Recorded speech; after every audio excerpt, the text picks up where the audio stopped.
we have seen that dipole antenna is having a current, okay, and because of the current, you are getting the E field as E field was like this.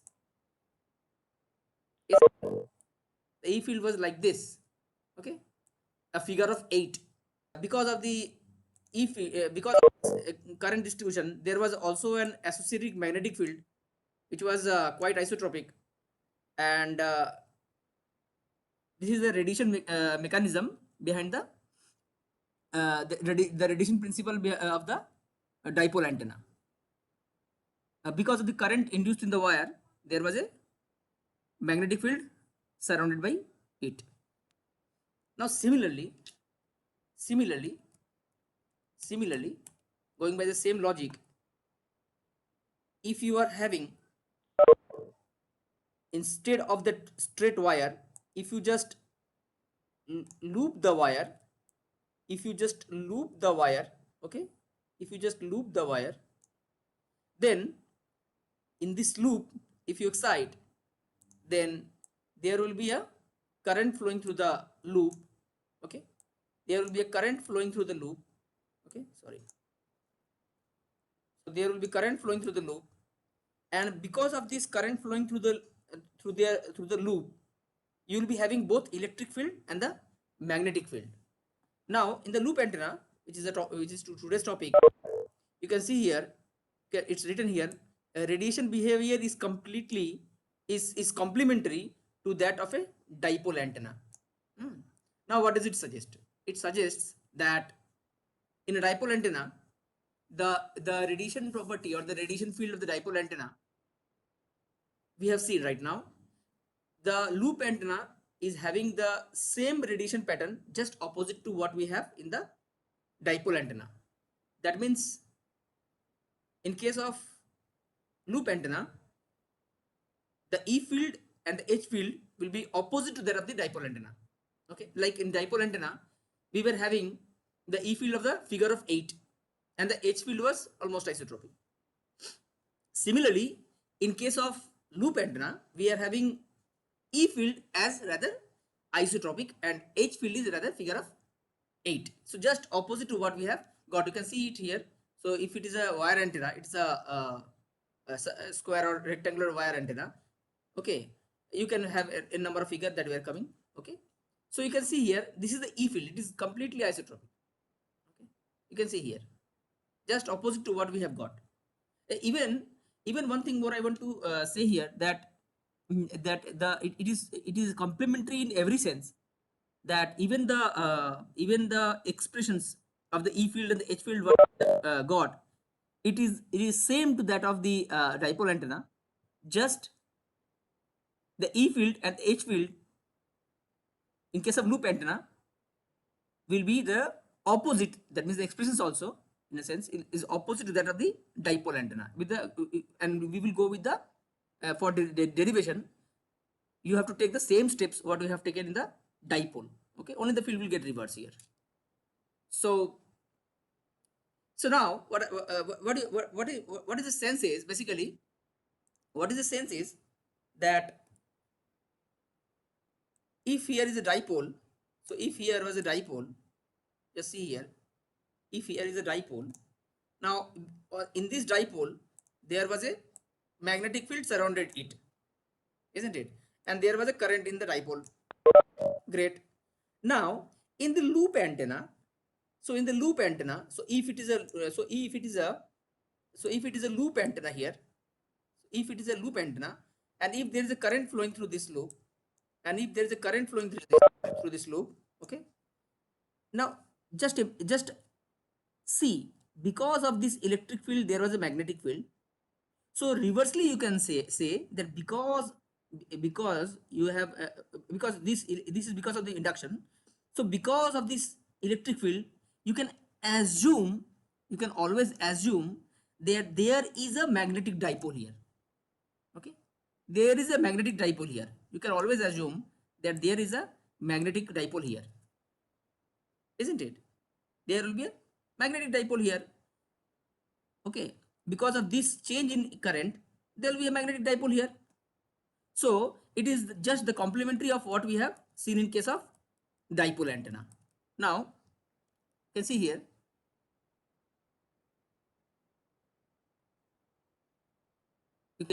to that of dipole antenna, and a magnetic dipole is assumed to be created, what I told you, assumed to be created, causing an electric field all around the loop.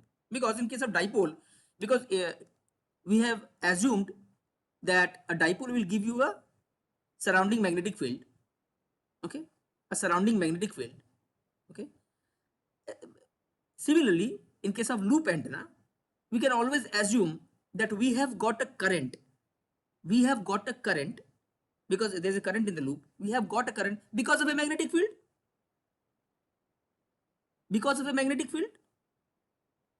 isn't it? Now you can see here, created causing an electric field all around the loop. You can see here, and a magnetic dipole is assumed to be created causing an electric field all around the loop. Thus, E field and H field of a loop antenna will behave just as opposite to that of a dipole antenna. The axis of the loop antenna is perpendicular to the plane of the loop. You can see here the axis. This is the axis of the loop antenna, and this is the plane of the loop, isn't it? Now, regarding the configuration, okay, you can either have 1 ton, or you can either or you can have lot of tons. Okay, you can have lot of tons for a, you can have lot of tons. Okay, it can be single ton or multiple ton. Okay, the loop, what I mean to say is the loop. Okay, now either these tons, okay, either sorry, either this ton are in air. Okay, that means you are having a ton you are having ton in a free space, in air. Or one thing more you can do is that you can take a ferrite core, ferrite material is there. Okay, you can take a ferrite core, and in that ferrite cores you will be having tons, okay. In that ferrite cores you will be, it was very popular, I don't know whether you have seen old radios or not. It was very popular in AM receivers. It was very popular, okay. Because of certain resonating or rather the selectivity property, okay. So it was very popular. So so you can have either 1 ton, or you can have multiple ton depending upon your requirement, okay. Now regarding the classification of the, and you know this circumference is equal to c is equal to 2 pi r, nothing special in that. So regarding the classification, you can classify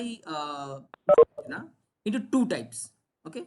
You can classify into two types, okay. That is electrically small. Now this electrically small means, if the electrically small means, you can see here, electrically small means that this is the circumference of the, circumference of the loop, okay. So this is the circumference of the loop, which is given by c, okay, where the perimeter is nothing but 2 pi r, 2 pi r, okay. Now when this circumference is less than lambda by 10, that means 0.1 lambda, when the circumference is less than lambda by 10, it is called electrically small, or rather small loop, okay. And when this is, and when this perimeter or the circumference, when it is equal to lambda, it is called a electrically large loop, okay. So this is about classification. So two type, electrically small and electrically large, okay. Now you can see here the types. So now there are a lot of types. One type to here only you can see, one is here. So there are a lot of types of loop, you can make any type. So one is this rectangular loop, okay. You can see here, if you take a rectangular loop, okay, what you have to do is, if you take a rectangular loop, and now if this is your coaxial cable, if this is your coaxial cable, okay, and now this is the core of your coaxial cable. So what you have to do, you have to solder this one with this, and solder this end with the outer core of the coaxial cable. So this is how the connection is made. Okay, so likewise, so there are different types I told you. One is this square current I, so you can see here, square or rectangle, whatever you want to say. Next is this circular and triangular loop is there. So there are depending on the application, there are various kind of loop which you can, this one you can establish for your own requirement. Now regarding electrically small loop, okay, so electrically small loop, in case of electrically small loop, that is the circumference will be less than lambda by 10. The radiation, the radiation pattern what you will get is, the radiation pattern what you will get is like this, like this. You are having a ring over here, you are having a loop over here, okay, you are having a loop over here, okay. So why you can see like this, because if loop is there and if you go for a side view, you will get a similar you will see like straight, you will see it as a wire, a straight one, okay. So the, as you can see here, so as the radiation pattern is like this, okay, so that means there is a null over here, so that means there is a null over here, okay. So if this is the, if this is the plane, you are having null perpendicular to the plane, okay, for electrically small loop, okay. Now let us come to the properties. Now this was one of the property, that you are having a null perpendicular to the plane of the antenna. Second is, it is having less radiation efficiency. And why it is having less radiation efficiency? Because it is having less radiation resistance. So Rrad, for electrically small loop is very small. So it is given by the expression, as you can see here, 20 pi square C by lambda to the power 4. So this is the expression. Now this is only valid for C by lambda very less than 1. Okay. So as radiation resistance is very small, naturally your radiation efficiency is very small. Okay. But one thing, you can increase the radiation resistance for a small loop antenna by increasing the number of turns, as I told you in the beginning of the introduction.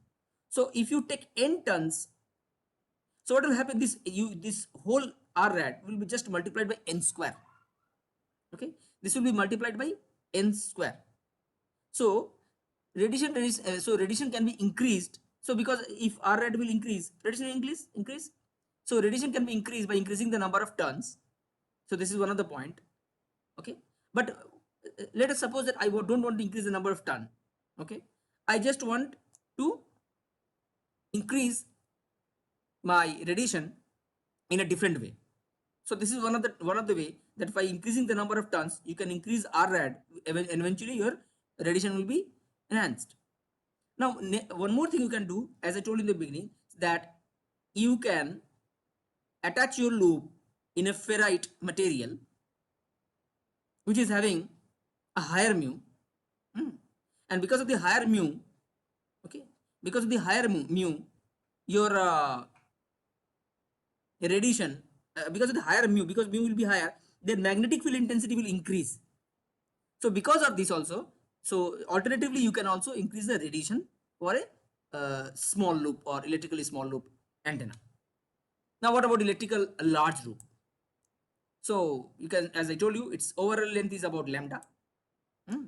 Radiation is perpendicular to the pole, perpendicular to the plane. So it is going same. Just one thing you remember, that here you'll get the something like this, okay. And also you can see here, radiation resistance is 60 pi square C by lambda, where C by lambda very greater than 1. Now already although this Rrad is more here, that means it has radiation, but we don't use actually electrical large loop for most of the application. We generally stick to small loop antenna because of the great usability. Okay, so now let us look at the application. So AM radio receiver, it is used, as I told you, which uses a loop antenna wrapped around a ferrite core. Okay, as you can see here, this, you see this mu square term is coming. You can see this mu square term is coming. Mu square term is coming, which will increase the magnetic field intensity, and you get more radiation. So this is actually one of the technique by which you can which is used in AM radio receiver. It was very very you know general in old radio receivers. And regarding the frequency of operations, it operates in both, in all three frequencies: HF 3 to 30 megahertz, VHF 30 to 300 megahertz, and UHF 300 to 3000 megahertz. Hmm. And one more application of like one more application of this loop antenna, that it is very very uh, it is very very important that it finds application in RFID tags. So in RFID tags, if you can just remember, I'm not going with the whole view. If you can remember the RFID tag, it uses loop antenna as a configuration in case of RFID tag. So, okay, and this actually this RFID tag can this RFID tag, this RFID tag is basically is wrapped. This loop is made on a substrate. Okay, this loop is made on this blank portions. These are all the these are all over a substrate. Now this substrate can be anything. It can be any substrate. Okay, FR4 and whatever. It depends on your design consideration. Okay, so yeah, you see this application. This is very important. This point used in pocket radio as low gain. Okay, you see here, one of our complaint with the loop antenna, small loop antenna rather, was that it was a poor radiator. Okay, with a low gain. Okay, it was having a very low gain. Now actually, in case of transmission, if your gain is increased, then because of the increased gain, you will be you are actually more prone to noise. So because of the more gain of the antenna, the noise, the antenna will catch greater number of noise also. Okay, so it will fetch the greater number of noise from the atmosphere or surroundings. But as you see here, as in a small loop antenna, it is having low gain. So in one way, it is less prone to noise, and eventually it leads to a high signal to noise ratio. Okay, and this is the only thing that why it was used in pocket radio transmitters and so on. So this is yeah, being a disadvantage also will give you one form of advantage. Okay, now as you can see in number 5 point, you see loop antenna having n turn also acts as an inductor, as I told you. So you can see here, so if you are having a loop of n turn, so this actually in one way acts like an inductor also. Okay, so what I can do is, so you can see in your old radios, I don't know whether you have seen or not. So with this inductor, or rather you can take a ferrite material like this, you can take a ferrite material over these, and you are having the coils over here. Okay, so with this inductor, if you place a capacitor, if you place a variable capacitor rather, if you place a variable capacitor, that's what is given in the was the arrangement actually. Now somehow if you change this if you somehow if you change this capacitance, then it becomes a LC tuned circuit. Okay, with actually a very high Q, with very high Q. And thus it provides a good tunability capabilities, so that you can tune the different station. So if you change this capacitance, and if this inductance will be there, so LC circuit, so actually you can tune to number of stations. So now this loop antenna also finds application in military applications. How? It uses the direction finding. Okay, so as you can remember, in this loop antenna, you will be having only one orientation of the radiation pattern. So therefore it is very important in direction finding application. So you can trace from where exactly signal is coming from. Okay. So yeah,